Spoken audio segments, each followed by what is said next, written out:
Welcome to the Author Blurb podcast. I'm your host, Eric Maynard. Today I speak with Kate Brandt about her book, Hope for the Worst. Sounds interesting. I hate to say this. It's not a book that's in my wheelhouse just because, well, in all truth, I'm not into those type of books. But she does make it sound interesting, does make it sound like it's something that a lot of people will enjoy. I really think that she explains it very well, and she kind of draws you into wanting to know more about her story, about her book, and go out and read her novel. It has some good reviews. It's freshly out, at least at the time of this recording, and which is March 14th. And yeah, I mean, with that being said, it's a romance recovery. It's building yourself back up women's book. And like I said, I'm not a women's literature type of person. Call me funny, but it's just who I am. But for those who are, this might be right up your wheelhouse. I encourage you to look into Kate, learn more about her. Go to authorblurb.com where you can find her information. And like I always say, the other authors who are there, the YouTube link, the Rumble, all the different places you can find the audio. I mean, there's a huge selection of places to go to be able to hear or listen to Kate and I talk and listen to the other authors and I talk. So with that being said, take the time, go to authorblurb.com, learn more about Kate and the other authors. Also, while you're there, leave me a message. Let me know what you think I'm doing, good, bad, who you want to hear. If you think I should reach out to a specific author, I'm always happy to have suggestions. And other than that, we're going to get right to the show. So thank you and have a good day. So I'm here with Kate Brandt. We're here to discuss her new book, or I don't know how new it is. It's her premiere. It's actually, I think, coming out on November 14th. It's out. Or it's out. It's out. You had a... Came out March 7th. Yes. So it's out now. It's a new book from what I understand, and it has good reviews on Amazon from what I've read there. The description of it sounds quite interesting. And Kate, I appreciate you being here. I want to learn more about your book. Can you give a little bit of explanation about your book and tell us a bit about yourself as well? So thank you so much for having me, Eric. I really appreciate it. The book just came out last week on March 7th. Hope for the Worst is, if I had to describe it in one sentence, I would say it is a Me Too book in a Buddhist context.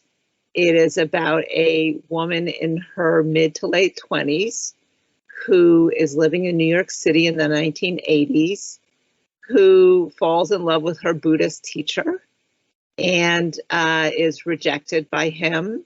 And she is grappling with some of the ideas that come with Buddhism, for instance, about detachment. And she is coming up against those ideals as her emotions are really kind of boiling up. And this book is about how she finds her way out of that dilemma that she has. So I would say this is really a woman's book. Not that men like it, but it's really, women really resonate with it and really, like it. Right. That's kind of what I got from the little bit I've read about it, and almost a little bit of a romance as well there.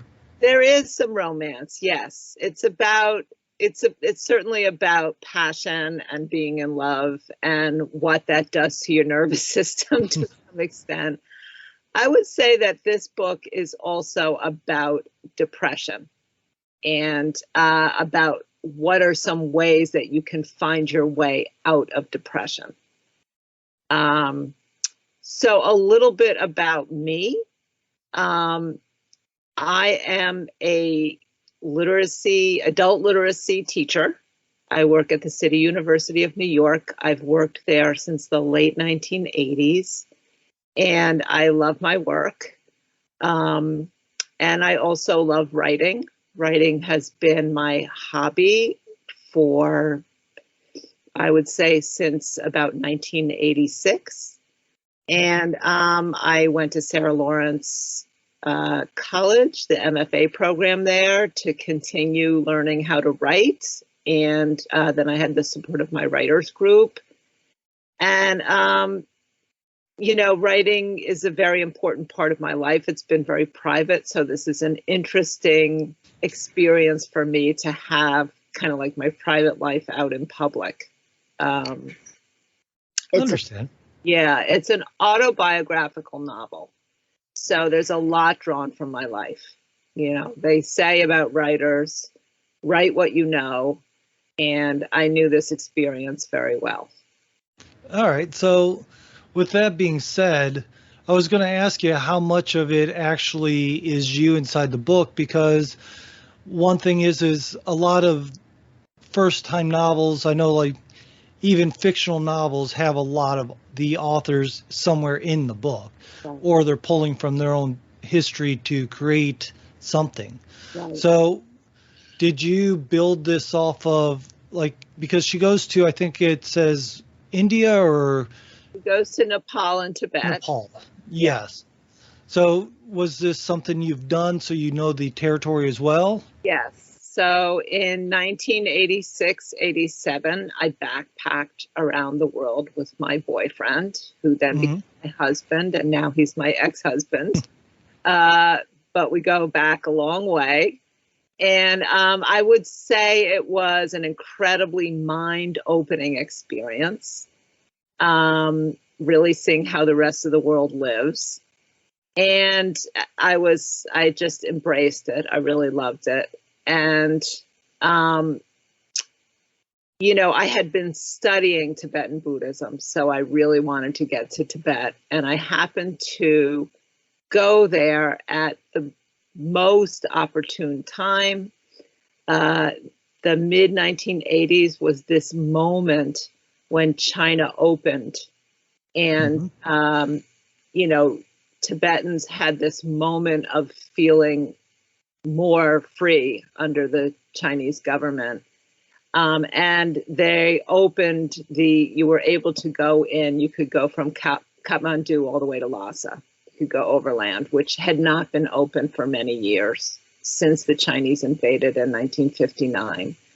So it was a truly wonderful experience being in Tibet at that time. Tibetans were very happy to see Westerners. And there was this feeling of that Tibetans were going to be able to rebuild some of their temples that were destroyed during the Cultural Revolution, and going to be able to practice their religion. As it turned out, that was just a moment. And Tibet is still really, you know, under occupation. And some Tibetans are setting themselves on fire in protest. So it's still a very difficult and sad situation, but I happened to be there at this, you know, this one moment of opening. All right. So what made you think of using I guess when you were there, you went through with your boyfriend, then who became your husband. What made you write a story where a young girl ends up with an older man in a Buddhist kind of setting? Right. So actually, my boyfriend did not go to Tibet with me. I went alone. All right.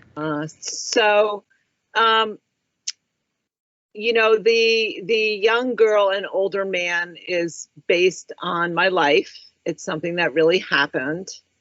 And because of meeting this Buddhist teacher who was teaching Tibetan Buddhism, you know, made me want to go to Tibet.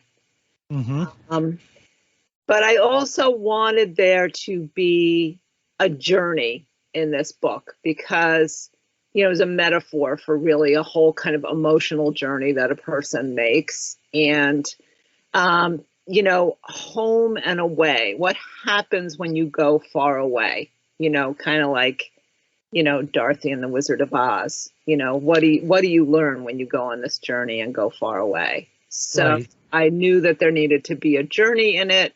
Sometimes when you go far away, you sort of learn things about yourself that you might not otherwise have learned.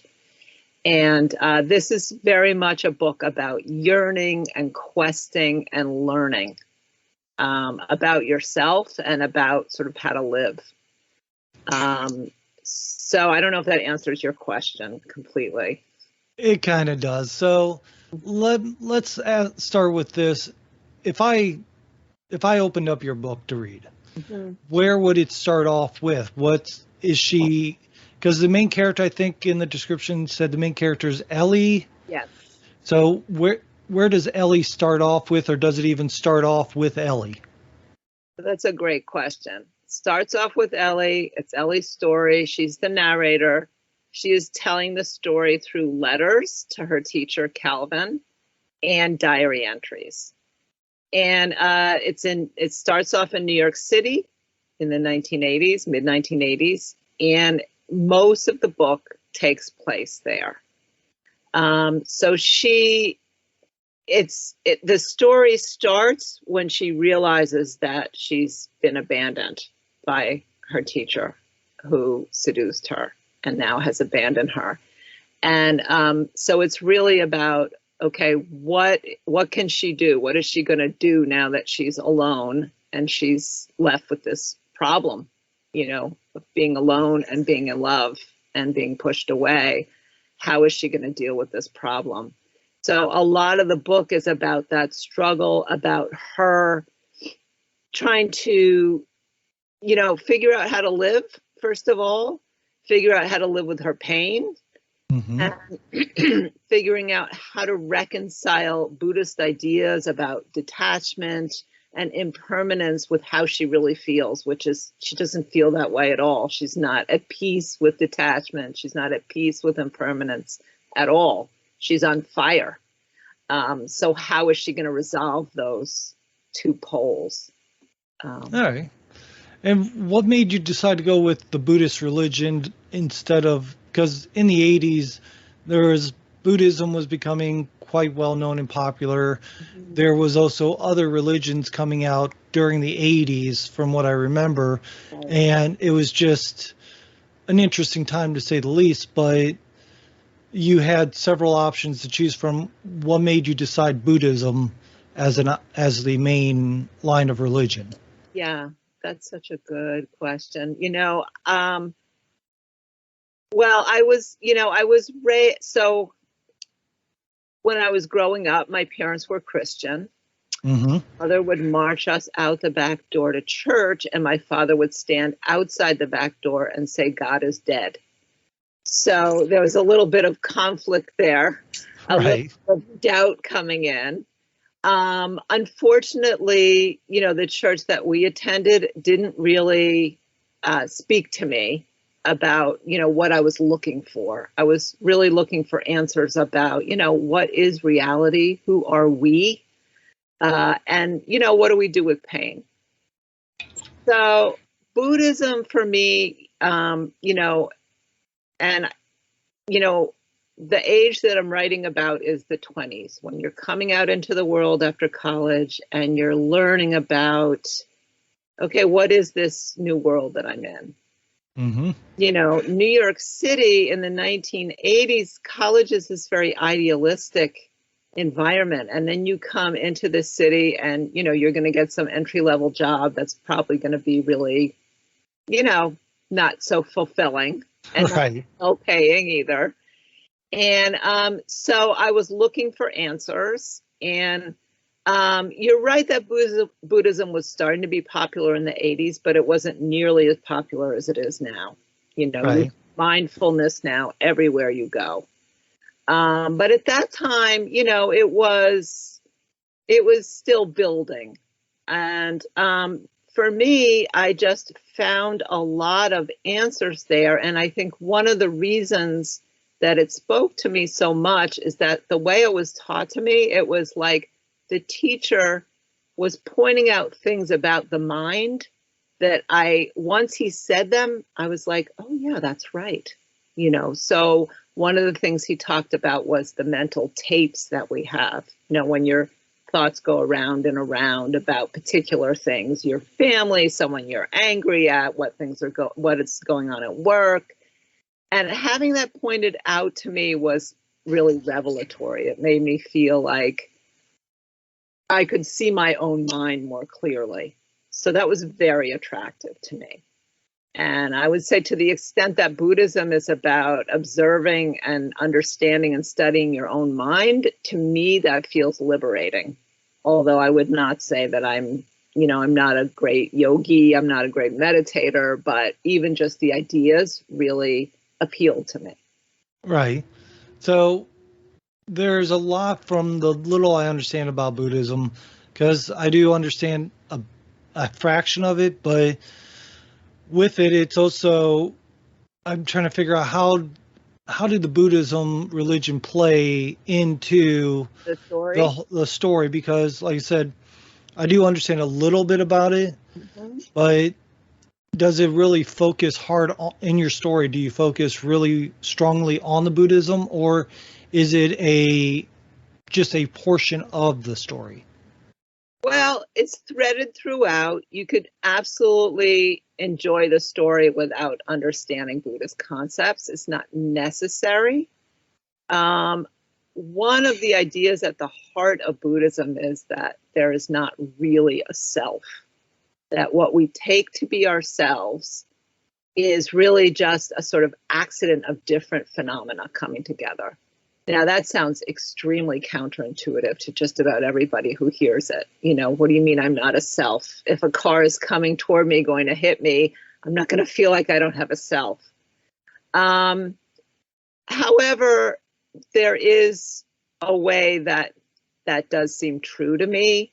And, the way that it plays into the story is this idea, this very idealistic and philosophical idea that she really kind of believes in, versus, herself is just, her brain is kind of screaming at her.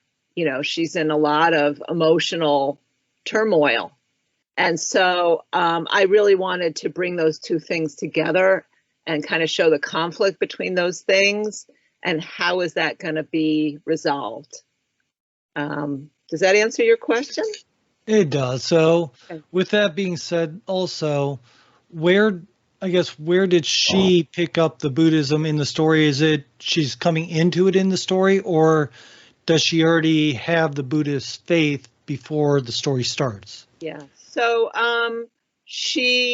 the story starts when she's been rejected by her Buddhist teacher, but it does move backward.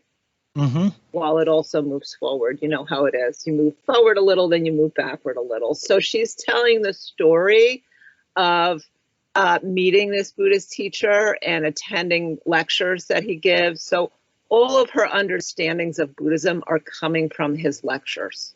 All right. So yeah. All right. So literally the story starts with her overseas in Tibet and basically writing in a journal, because I do remember on the cover it even says, "Dear journal, you're the last I would say this to." Yeah. So yeah, that's actually at the end of the book. Oh, is it? Yeah, the beginning of the book is all about her trying to resolve this issue, right? And it's at the end of the book that she ends up in Tibet and she sort of finds some answers finally. All right, so she goes to Tibet on her own then. Yeah. Okay.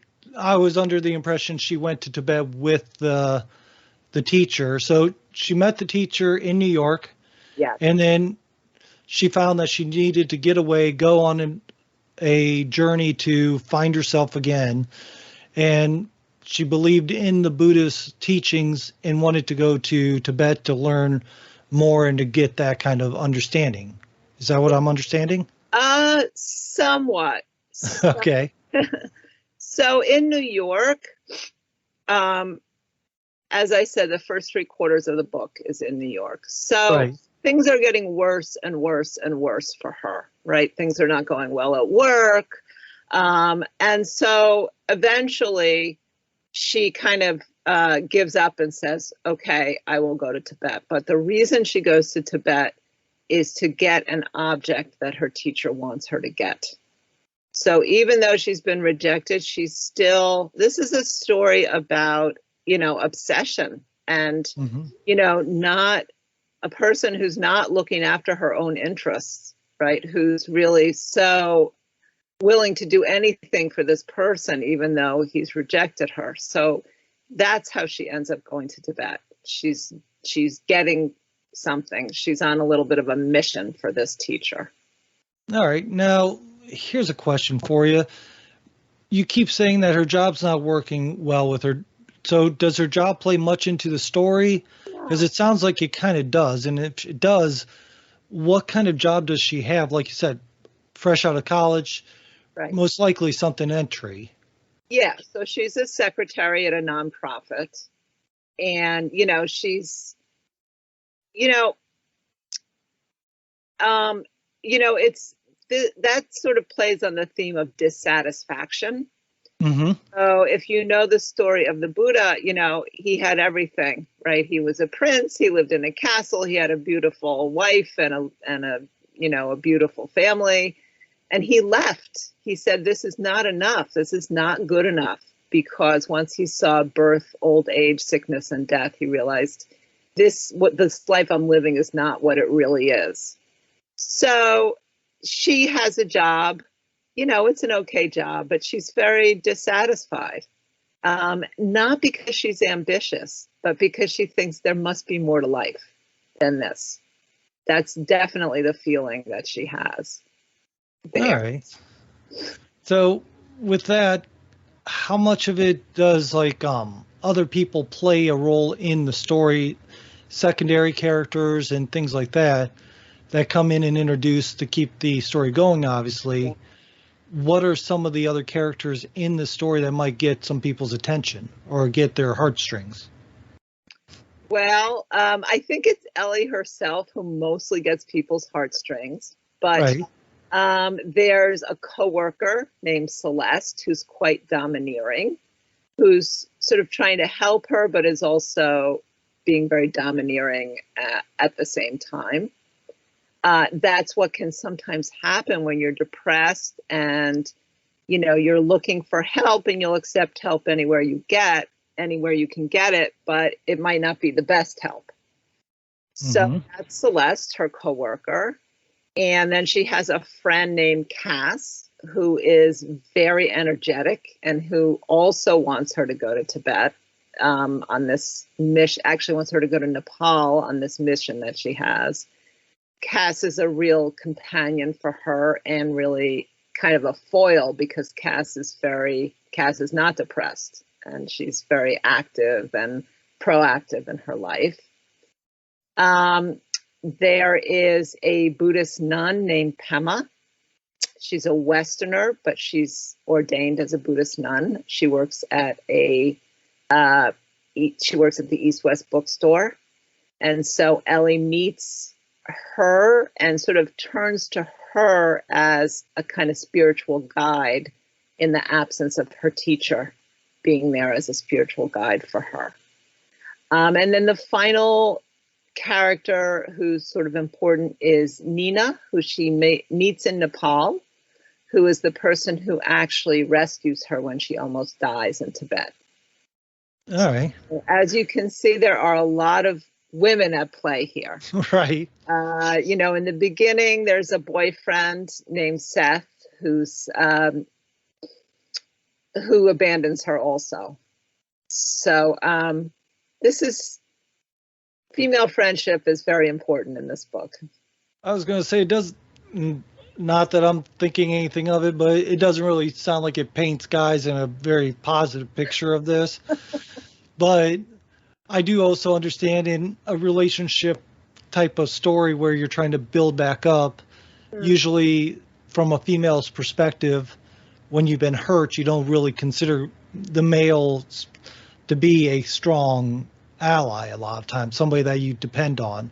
Yeah, that's a good way of putting it. It's also that, when you're depressed, you may not really be able to stick up for yourself in a relationship. You may choose someone who maybe isn't going to be as good to you, and maybe they choose you because you're in a more helpless state.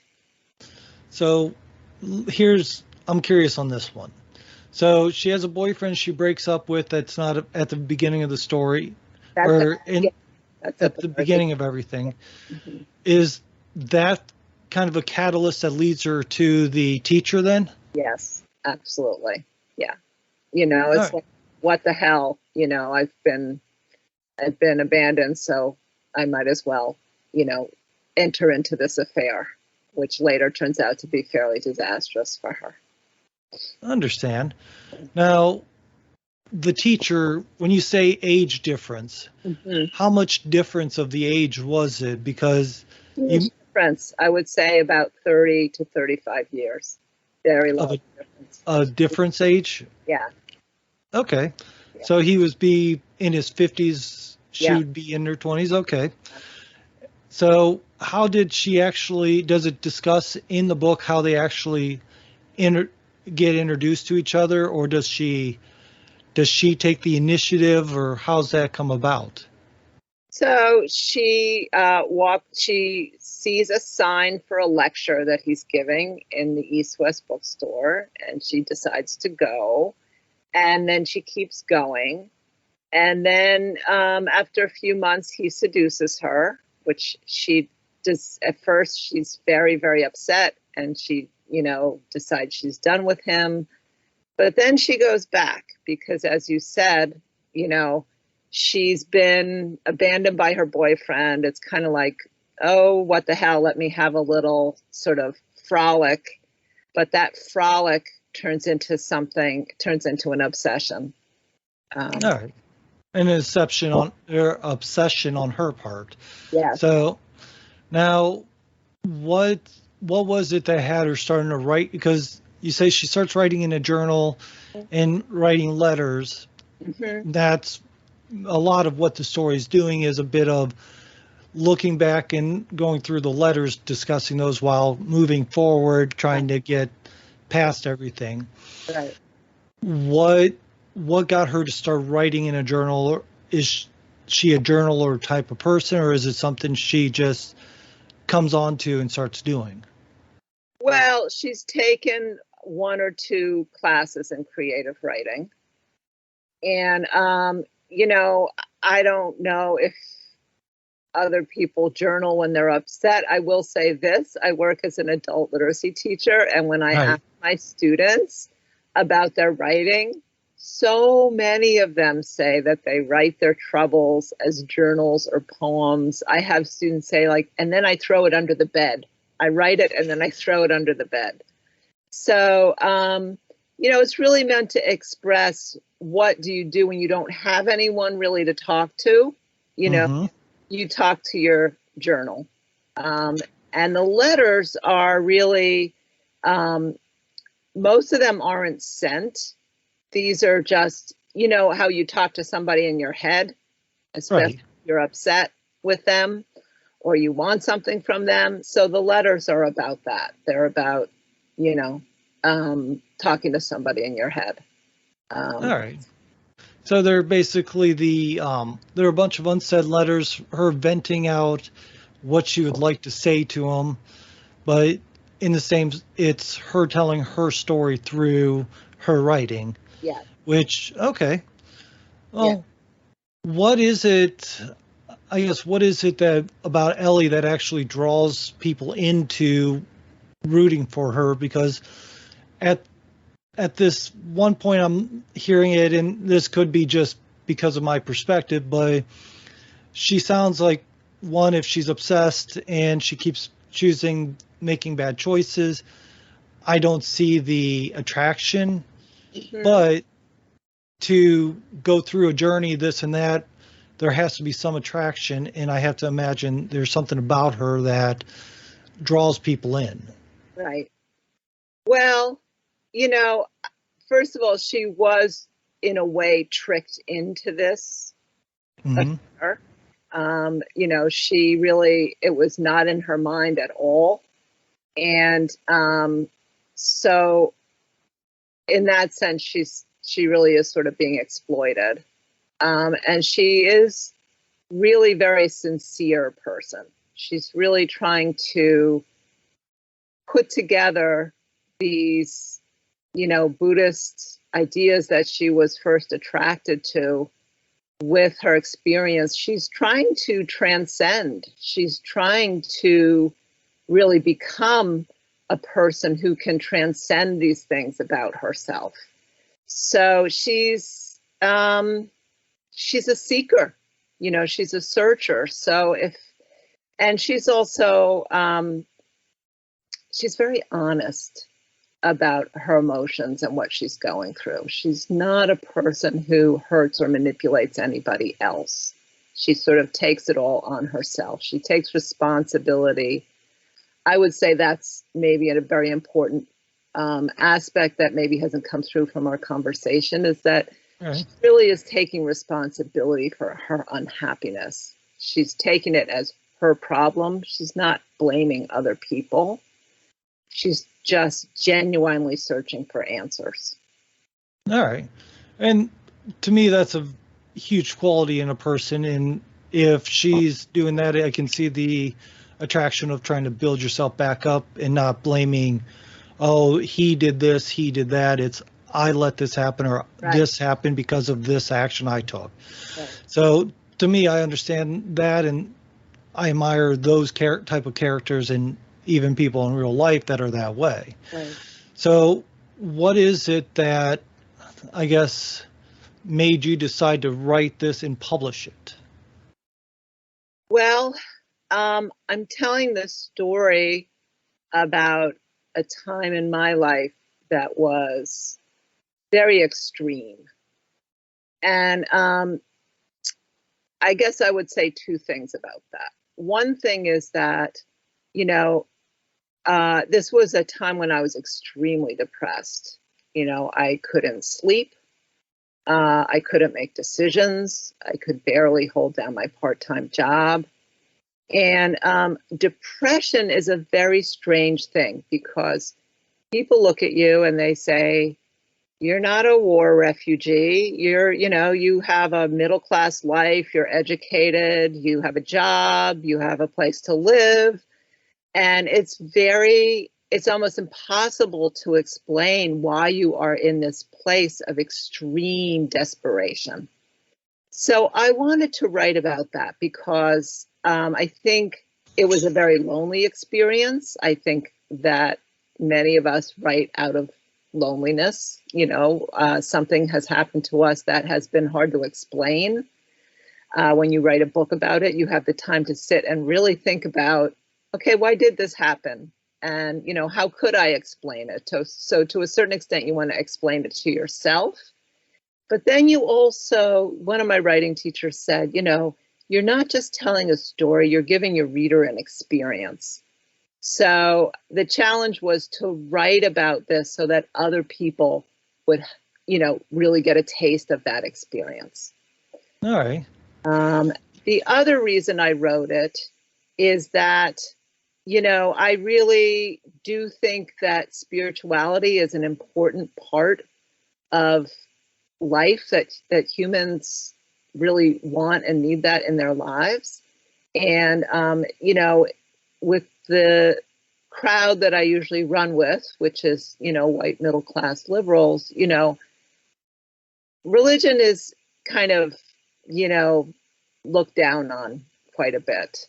Mm-hmm. And I actually feel like I really got something from Buddhism that really was an important answer for me about my place in the world, who I was, the point of life, if you will. And I wanted to express that. So those are two of the reasons why I wrote the book. All right. So what you said, you've written other stuff, but you've never actually put it out into the world. What was it about this book that got you to say, okay, I need to put this out, compared to your other stories? Well, I'm going to turn that question around a little bit and say that when I started, a book is a very big project to take. Right. Say it took me about 10 years to get the book done. And so you have to choose something to write about that you're not going to get tired of. Mm-hmm. And this experience was so strange for me. It's a little bit like being in a cult. People look at folks who've been in a cult and say, how did that happen? Why did they do that? It seems so self-destructive. So there's something truly strange about it. And so I knew that it would hold my interest to stay with it all of that time. All right. So with that being said, you wrote this book, you put it out. What kind of feedback other than the reviews on Amazon have you been getting from, because it hasn't been too long, but I imagine you've heard some other things said about it. Right. Well, that's a good question. Mostly it's been my friends who've read it. And of course, you always think like, well, they're my friend. They have to tell me they like it. But I have a great review of the book on a blog called the Buddhist Fiction Blog that a woman named Kimberly Beek wrote for me. And I feel like she really understood the elements of Buddhism in the story. But I think the feedback I've gotten from my friends has been really, really satisfying because, they've told me, we can all relate to this. We've all been through something like what Ellie has been through. And that's really heartwarming for me because, I wanted to, of course, you want to write a story that other people can see themselves in, that speaks for them and speaks to them. So I've gotten very good feedback so far. I will also say that I am very much a literary writer. I want to write beautiful sentences and I really want to create a mood. So I think that's, if any reader who likes that kind of very literary book, I would say this book, if you liked a book called Hot Milk by Deborah Levy. Deborah Levy's kind of well known. If you like, I liked Ann Patchett. That sort of inspired me a bit too. She wrote a book called, escaping me right now. I understand. State of Wonder. She wrote a book called State of Wonder. So these are books by women about being away and sort of having some growth curve, some emotional and mental growth, psychological growth curve. So that's, in terms of if someone's wondering, would I like this book? Would I want to read it? I think that those are some books they could refer to think about whether they would want to read this book. All right. Well, that sounds good. So let's do this. I don't want to take up your entire day. Okay. And I'm going to ask one last question before I let you go. Can you tell me, who do you really think would enjoy your book best? Because I know, obviously, as the type of person I am, I'm not your target audience, obviously. But who do you think would find the real interest in your book? So this is very much a book for women. Right. It's about an experience that a lot of women have, especially women of my age. As I said, it's a Me Too book. And so many women my age have been through something like this. So I think, but I think younger women too can really relate to it because in a sense it is a coming of age story. Even though she's in her 20s, it really is a coming of age story. Sort of learning, it's about really learning how to own yourself. So, and I also think anyone who's interested in Buddhism and anyone who really likes literary writing, because it's a very literary book. Well, it sounds perfect. So just as anybody that's listened to the show or anybody that's new to the show would be able to know, is I have a profile set up for you on authorblurb.com. Okay. There's also a link to your profile in the show notes along with your website. Where do you prefer people to go find you if they don't want to go to Author Blurb for all the links that you've given me? Where do you suggest for them to go to reach out to you, find more about you, what's have you? Yeah, my website, katebrandt.net, would be the best place for that. Yeah. I'm also on social media. I'm on Twitter and Instagram and Facebook. All right, perfect. And I have all those links for your social media in your profile, along with links to your books as well. So, Kate, I appreciate you being here. It's been fun talking with you. Yeah. I'm going to have you hold on for just a second, but this Okay. is going to be the end for everybody else. So thank you for making it this far. Remember, you can go to authorblurb.com, where there's plenty of stuff there for you to find. Enjoy another author. Enjoy finding that book that you love. So take the time, do me a favor, share, subscribe, enjoy the show, and tell others. Thank you.